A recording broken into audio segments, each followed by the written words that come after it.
Igan, hindi raw nasusunod ng ilang retailer ang maximum suggested retail price sa karning baboy base sa monitoring ng Department of Agriculture. Price check muna tayo sa Bloomington Market sa Maynila bago mag-add to cart. Sa unang balita live, si James Agustin.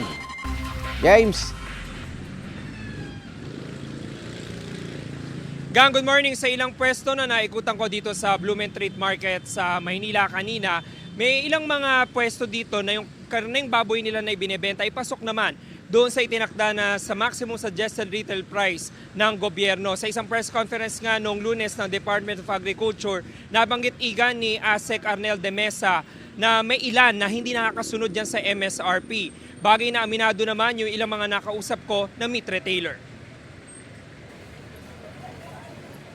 340 pesos per kilo ang bentahan ng laman ng karneng baboy tulad ng pork chop, pigi at kasi sa pwestong ito sa Bloomington Market sa Maynila.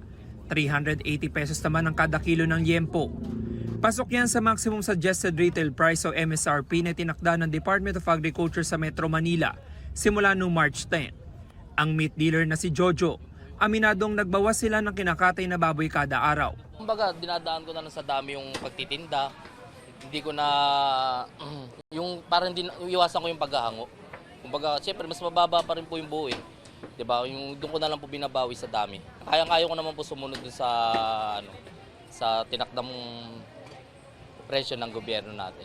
Sana raw bumaba pa ang farm gate price ng baboy para maibigay nila ito sa mas mababang presyo sa mga mamimili.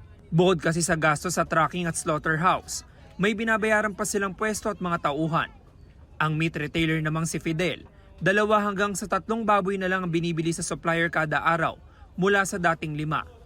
Pasok din ang kanyang bentahan sa MSRP. Depende po sa bigay sa amin. Sa punan. Kaya naman.